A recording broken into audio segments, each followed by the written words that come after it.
What's up, guys? Welcome back to the channel. I just went and picked up my old Mountain Green Mark 1 four-door Rabbit. I picked it up from my buddy Adam. I sold it to him probably 3 years ago, maybe a little more than 3 years ago, and he's taking great care of it, and it's just been a really good car to him, and his family's been really happy to have it. But he's got a bunch of other projects going on, and this thing it needs a little bit of maintenance. It is an old car, and it's just, things started happening to it. It needs fifth gear stopped working and reverse stopped working in the car, and that pretty much a big downfall when you got the whole family and he's got a couple of kids and his girl and everything. Last thing you want to do is get out of your car and push your car out of a parking spot, so you gotta hold it in reverse. It keeps clicking out. You guys know the deal.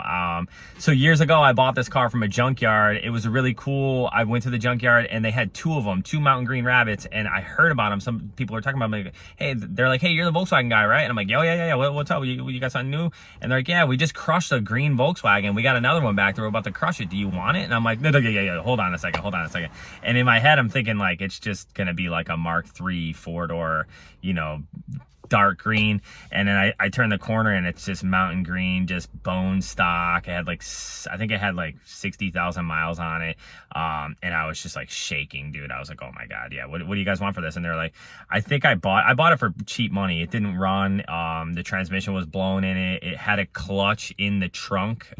So I ended up buying the car. It had a Scirocco, an S2 Scirocco sport steering wheel on it. So I bought the steering wheel for $20, and then I think I sold the steering wheel and I was able to buy the car with the profits from the steering wheel. They wouldn't let me buy the car that day. For some reason, there was some paperwork issues or something like that. So I wasn't able to buy the car. So I went back 2 days later and I was able to buy it.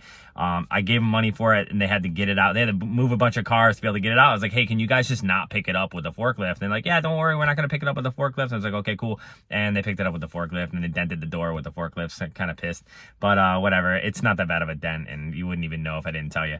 But yeah, kind of still annoying though, So I get the car and it needed a new transmission, it needed a clutch, it just needed to be gone through all the brake lines, all the fuel lines, new gas tank, all new suspension. I just went through the whole car as quickly as I could because it was a super clean car. And it had this Rusty Jones. I don't know if you guys ever seen it, the Rusty Jones, if the car was coated with this Rusty Jones coating back in the 80s, they were doing this Rusty Jones. You'll see the little guy, a little sticker on the cars. A lot of 80s cars had it done, and it's transferable up to one owner. So this car is really cool. There's the original owner, his name was Richard Ball. So his name was Dick Ball. That was his name. And kind of funny. And then his brother's name was Peter Ball. So it was D Ball and whatever R Ball that I was on the titles. And so I thought I was going to be able to transfer over the Rusty Jones certificate to me. So I called up Rusty Jones and they had to go to their warehouse to get the paperwork because this was so old it wasn't even in their computer systems. And they found out that it was Richard Ball and Peter Ball, and I wasn't able to transfer it over to me because it would have been kind of cool because the paint started to kind of get it just needed to be buffed, but it would have been cool to be able to scoop up this Rusty Jones thing. But anyways, it didn't work out. So I went through the car and didn't have a back seat. The front seats were pretty shabby. It had peanut butter interior. And I was able to get some front seats for it, but I never got a back seat. Adam was actually able to find a back seat for it. And I just scooped it up and it's back to the house now.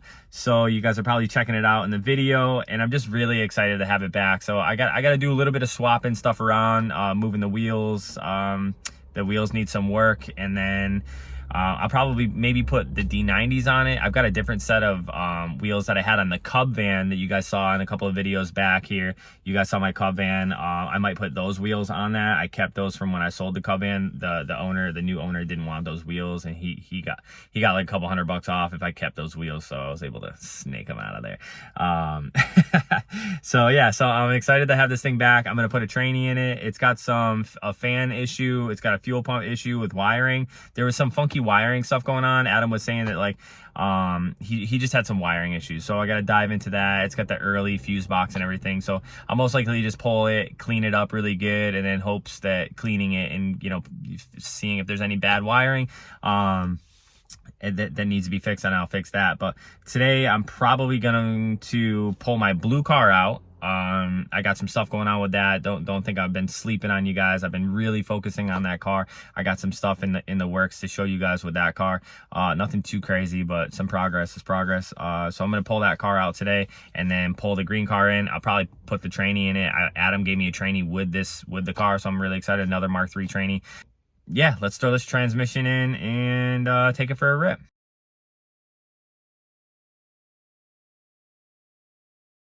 Reverse is absolutely smoked. You got to hold it in there, and it's making that, the whining noise, and it's like gong, gong, gong, gong, and as soon as you let go, it pops out. So it's really bummer. And also fifth gear, I guess Adam was on his way to Mark 1 Madness in this car, and on his way back, he had to rope around the fifth gear and then have his wife hold down the rope like a loop and hold it into fifth gear basically, so that the car wouldn't pop out on the whole way back. So kind of a bummer.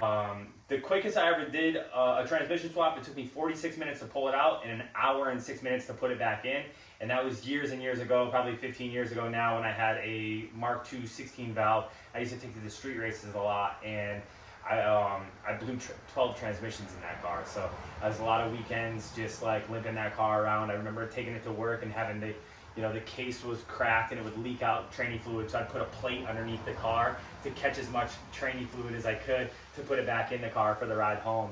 I was young and I didn't have a ton of money, so I did what I had to do. So anyways, I'm gonna put this other transmission in, and I'm actually just gonna pull it for now. I have to, I don't know what time it is. I think it's around 1. Man, I wish I could tell right now. I'll put it in the description here on the top of the screen or whatever, what time it is. But I'm going to try to pull this out as quickly as I can. I've got to go to a Father's Day dinner, so I'm going to start banging out this and see if I can get it done in about an hour. That's about all the time I have, so we'll see what we can do.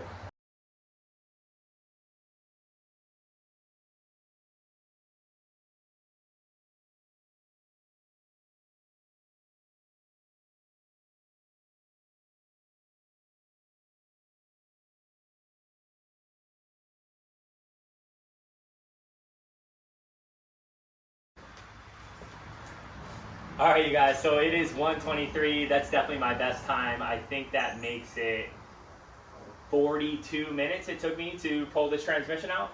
And my best time before was 46. I didn't think I had it in me, but a lot of it has to do with having the lift and being able to go up and down with the lift. And before, I was doing it on my back in the driveway with jack stands. So this definitely helped a lot. I think I would have been able to do it even quicker if I had my Milwaukee ratchet, the cordless impact ratchet. That would have definitely sped things up, but for some reason I can't find it. I think it's in one of my other cars, and once I started, I was like, I gotta go, and I just didn't feel like looking for it, so I didn't want to waste any time looking. But 42 minutes, pretty good. So I'm gonna put the other trainee in when I get back from dinner. When I get back from dinner, I'm gonna be putting the other transmission back in, and then just tidying everything back up. The trainee will be done, and then I have to dive in. I gotta do this fender. I'm gonna buff the whole car again. When I originally got this car, this is actually the first car I ever buffed, and it's starting to get a little hazy again. It's single stage, so I can dial it in one more time. I think I can dial it in a bunch more times. I'm just gonna put a glaze on it. I think it'll wake it back up quite a bit. If you guys are thinking about running a Mark III transmission in your Mark 1, I know that a lot of you guys are gonna say you can run a Mark 1 transmission with a diesel fifth gear. A lot of guys do that. A lot of guys don't like opening up the transmissions. If you don't know how to do it, I would suggest putting a Mark III trainee in it. It's really not that much of a difference. The gear ratios, a lot of guys are going to say, oh, the motor can't power it. I mean, the 2.0 ABA is really not that much more powerful than a just regular old Mark 1 1.8 motor. And I really didn't notice much of a difference other than being able to do 70 on the highway at about 3,000 RPMs. And that's pretty nice in these old cars. So this car floats on the highway. It does really good on the highway. I love driving this car. So I'm excited to get back into it. So I'll be doing that. Oh, and if you are going to run a Mark III transmission, it's best to do, I believe, and again, double check, but I think they're S2 Scirocco axles. The length is the same, but also the axle cup is a little bit bigger. You'll notice that on your regular Mark 1 transmission, the axle cups are a bit smaller. I think they're like 90 millimeter, and the Mark IIIs are 110 millimeter, if I'm not mistaken. It's been a long time since I looked any of this up. Those are things you're going to have to do, as well as the spline in the transmission. On a Mark III, the spline is a bigger transmission. On some Mark IIs, they came a big spline. Like I think the 2.0 16 valve transmission comes with a big spline. don't be confused with small spline, big spline. I've actually, in the past years ago, when I was like 17 years old, I put a small spline transmission into my 2.0 16 valve Mark II, and I found out after getting the entire job done, it just wouldn't go into gear because the spline was just too big. Yeah, the hole was too big for the spline, and the transmission kind of sucked. But yeah, I had to pull it all back out, get a small spline clutch, put it all back together. Wicked bummer, but learned my lesson, never did that again. One time, another fun transmission story. One time I put a transmission in for my buddy, and he pulled out the push rod. This guy right here, he pulled this out of the transmission, and he was like messing around with it. And I didn't know that he did that, and I put the entire transmission in, and he had the push rod, and I was like, bro, it's not going in. It's not going into gear, because this pushes the pressure plate in so that you can switch gears, and I couldn't figure it out why it wasn't working. And then he just had this kind of sitting around. I'm like, hey, where'd you get this? And he was like, oh, it came out of the transmission. Oh. And I was like, dude, so I actually found out that you could pull the cap off, this green cap, and the throwout bearing is inside of here. You can pull the throwout bearing in, slide this back in, put a new throwout bearing in, and a new cap on, and you'll be good to go. So that's one thing I kind of learned the hard way. Just a funny story. I always make sure I bring that up to him. So if you're listening to this, you know who you are. Just a fun story when we were kids messing around with these cars. All right, guys, back from dinner. I'm rechanged back into my dirty clothes again. I put the shift linkage on the transmission that's going to go in, and pretty much kind of just settled that in and got some different hardware. Yeah, and as you guys notice, I put all my hardware in one of these containers. This definitely helps a lot. I've done this job, like I said, a bunch of times, and I still like to put all my stuff, rather than just throwing it all in a bucket. This is pretty handy for me. It just keeps all my stuff in one place, and it tells me, okay, am I forgetting a screw or a nut or a bolt? This isn't my job, so this is just a hobby for me. So being that it's a hobby, I'm not the best at doing this. So this is something that really helps me out a lot, especially with the early 911 stuff. Taking apart the red 911's motor for the first time, I actually got a couple of these containers. You can get these at, usually I think Harbor Freight has these actually. And I'll usually, when I'm taking something apart, I'll take just blue painter's tape, and I'll make a line like this, 4 for each one, 1, 2, 3, 4 for 1, 2, 3, 4, and then I'll label what's in there. Like this one has, lug nuts, so I'll write lug nuts on there, and so on and so forth. And it just really helps me, especially when I'm taking something apart for the first time. That first nut and bolt that you take off, I'll put it in here, or first few of that one piece. You're taking the alternator, I'll put all the alternator hardware in one container or 2 containers, and then I'll write alternator, and then go on. As I'm getting deeper into the build, I'll continue going up and down these, and then once I'm ready to put everything back together, I'll start from the last one, and I'll work all the way up to the front. Definitely helps me out a ton. So these are cheap. I think they're like $5 for one of these containers, and I've got a bunch of them. I really do like them. And it's cool if you've got a project that you started and you're waiting on parts, you can just shut it. If you got to pull a car out, pull a new car in, you got everything is ready to go for when you're back onto that new project. It's helped me so much. So those little tips, if I can share, I will. So I'm going to put this back in. I don't know if I'm going to be able to do it in an hour because I'm feeling pretty sluggish.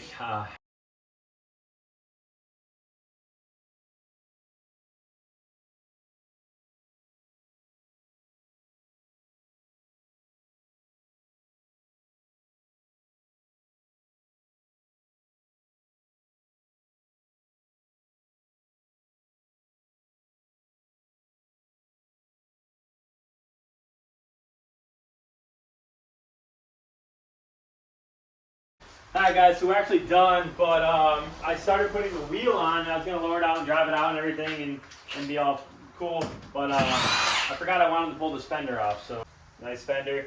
I wish that I had all the little chrome mud flaps. This is really cool. Pretty cool.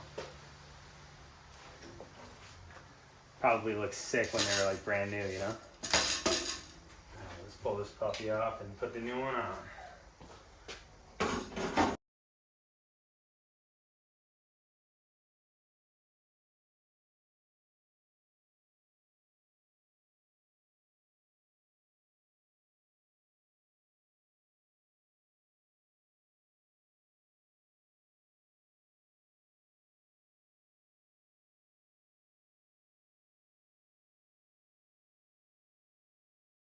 Guys, new fenders on. I'm gonna have to buff off this. I'm gonna buff the whole car, but I really want to get this the rubber trim glue adhesive that they put on these cars. I took it off the rest of the car when I first got this thing because a lot of the trim was like sagging or missing. But again, check out Adam AG Designs on Instagram. This is a center cap that he made. It's kind of banged up because they're pretty old. But he also made this tool that fits right with it. So pretty cool. He made the center cap and made the tool for it. Really nice job. And I just love all his work. If you've got BDSs or a set of wheels that you want to cut and make into 3-piece, he's your guy. I mean, the kid is just really good with all that stuff. So if it's something that you're interested in, definitely hit him up. So, I mean, how cool is that? Phew, we all done, baby. Transmission, fender, we're done. Let's go drive this thing around, guys.